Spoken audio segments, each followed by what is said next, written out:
À vous. Patrick, à quel moment tu t'es dit que ça devenait très jouable pour Nancy?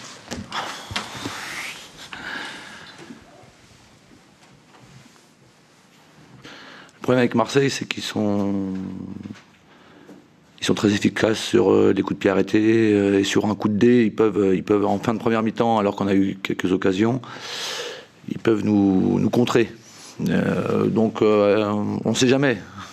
Et les 5 dernières minutes ont été très longues. Il y a eu beaucoup de changements à Marseille depuis la trêve. Il y a eu notamment un changement tactique. Tu t'y attendais à ce changement, de passage en 4-3-3 par mi-temps, et Oui. j'ai l'impression que ça a laissé aussi pas mal d'espace à ton équipe.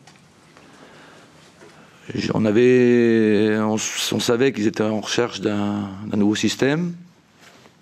Je pensais qu'ils tenteraient quelque chose. On avait travaillé sur plusieurs choses, justement, pour essayer de contrer.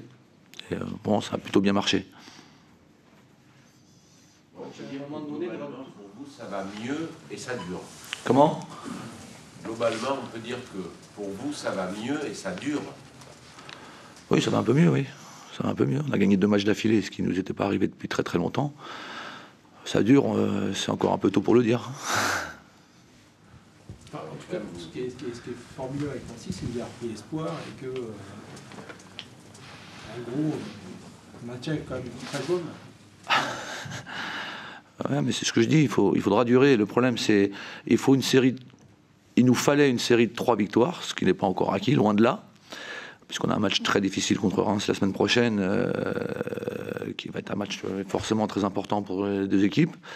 Et seulement une fois, si éventuellement on arrivait à gagner, ce qui n'est pas fait, il faudrait continuer avec justement une pression beaucoup plus importante, avec une obligation de résultat, alors que jusqu'à présent on ne l'avait pas. Vous avez l'impression que c'est dans les têtes que le changement est le plus significatif depuis 2 matchs?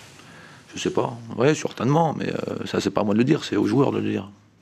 Est-ce que justement cette absence d'obligation de résultat, c'est parce qu'elle a libéré vos joueurs un peu? Peut-être, je sais pas. Je peux pas vous répondre, je sais pas. Sur l'expulsion de Barton, je pense qu'elle a beaucoup facilité la vie à ton équipe ou... Ben, le problème c'est que ça aurait dû un peu plus, et on a un peu refusé le jeu. On s'est recroquevillé, alors surtout après le but, mais on a perdu un peu notre maîtrise. Et d'un seul coup, on s'est dit qu'on pouvait gagner, et les vieux démons sont revenus, et on a reculé, et on a pu garder le ballon, beaucoup moins en tout cas, et ils nous ont reculé, et ça peut jouer sur un coup de dé, sur la fin, sur un coup de pied arrêté, sur un petit truc... bon, on est passé, c'est bien. Le président Rousseau l'a prévu. Je sais pas, j'étais pas dans le vestiaire. Coach, est-ce qu'à un moment vous avez douté devant le nombre d'occasions que vous avez ratées, vous vous êtes dit là on laisse passer notre chance? Forcément, dans ces matchs-là, quand on a autant d'occasions, alors je sais pas combien on en a eu exactement, mais c'est forcément un piège. C'est forcément un piège. On a l'habitude de ces matchs-là où trop d'occasions gâchées, à l'arrivée, ça se retourne. Surtout contre une équipe comme Marseille.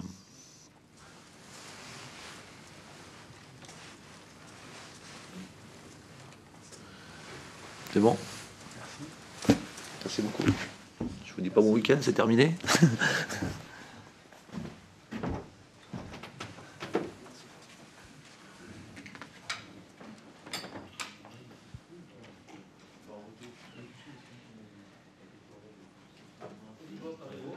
Salle de presse.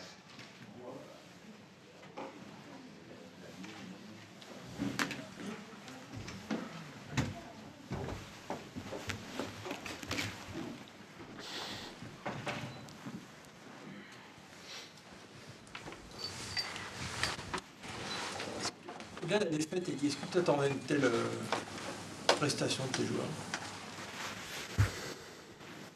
C'est à chaud, il faut faire attention à tout ce que je vais pouvoir dire, mais c'est sûr qu'il y a une grosse claque qu'on vient de prendre. Voilà, c'est une prestation en deçà de ce qu'on pouvait espérer. Du coup, c'est toujours fatigué d'en faire les matchs après, mais tu as opéré des changements techniques, notamment, tu les regrettes un peu ou... Non, non, l'option qui avait été prise est une option offensive de jeu, avec quelque chose qui a été travaillé, qui a déjà fonctionné. De toute façon, le tournant, il a eu lieu à partir de l'expulsion de Barton. Enfin, même si jusque-là, on n'avait pas été, bien sûr, brillant dans le jeu, il n'y avait pas de péril en la demeure, il y avait encore la possibilité de faire un autre résultat. Dès qu'on s'est retrouvé à 10, ça a amplifié les difficultés. Est-ce que vous avez eu le sentiment de jamais avoir la maîtrise de ce match?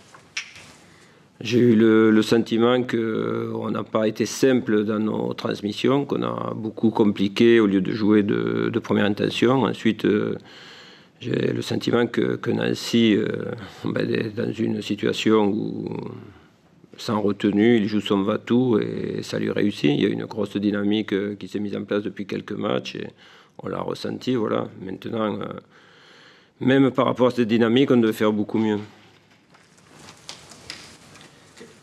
Vous n'avez plus qu'un but, ce qui est peu par rapport au début de l'année, je suis en premier au moins 2, mais la défense, il y a eu des failles assez incroyables, je l'explique, ça y est. Sur le but, Ouais, globalement, si Mandanda n'avait pas fait plusieurs arrêts, vous auriez pu prendre on a souvent été mis hors de position derrière.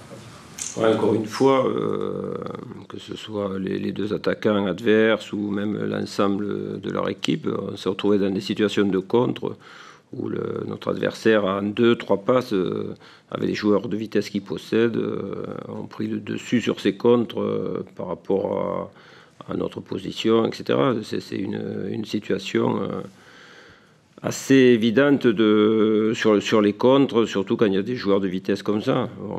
On a pris des risques, mais ces risques qu'on a pris à vouloir mener le ballon haut, il fallait avoir plus de simplicité. On s'est fait contrer par le fait de ne pas être simple dans le jeu.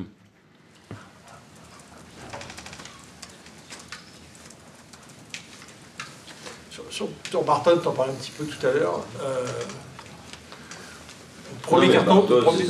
Le premier arbitre qui voulait l'expulser, ça y est, c'est arrivé. Le premier carton, il est injustifié, il n'y a pas du tout de faute. Le deuxième, éventuellement, dans l'engagement, mais là, pareil, il s'engage sur le ballon, voilà. On attendait ça depuis longtemps, le corps arbitral peut-être, enfin, on attendait de voir qui allait sortir Barton. Ça s'est fait ce soir, alors que franchement, il ne méritait pas d'être expulsé. Eddie, tu n'as pas l'impression que ce nouveau système pose plus de problèmes qu'il n'en résout? Non, parce qu'il y avait 0-0 à la mi-temps, après on est revenu à une organisation habituelle et ça n'a pas changé les choses.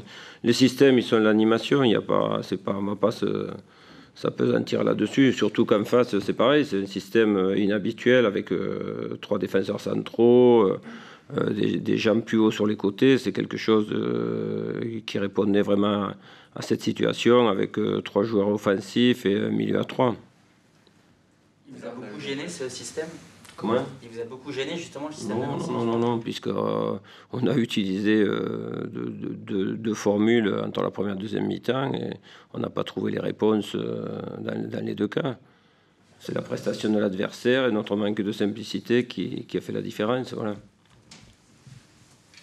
Elie, je veux bien que vous n'en fassiez pas une situation, vous en avez parlé vendredi, et le but concédé, il est assez hallucinant, quoi. Tout le monde sait que l'OM n'est pas de joueur au premier poteau, ils viennent tous au premier poteau, ça tire, ça rentre. Il n'est pas rentré au premier poteau, là. Oui, bon, tout le monde vous laisse passer le ballon au premier poteau, Steve il est un petit peu attentif, ça doit vous énerver quand même quand vous êtes sur le banc de voir encore un but comme ça. Il vient au deuxième poteau, là où on place toujours un joueur au deuxième poteau. C'est plus le fait que malheureusement on n'a pas pu repousser ce ballon. Après, il passe très haut en l'air. Justement, s'il va au deuxième poteau, c'est que le ballon est passé par-dessus le joueur à la trajectoire au premier poteau. Voilà, c'est cette explication des corners, elle tarde et ça finit. C'est encore un corner de plus. Voilà, c'est quelque chose de très pénalisant pour nous sur toute la saison. Merci.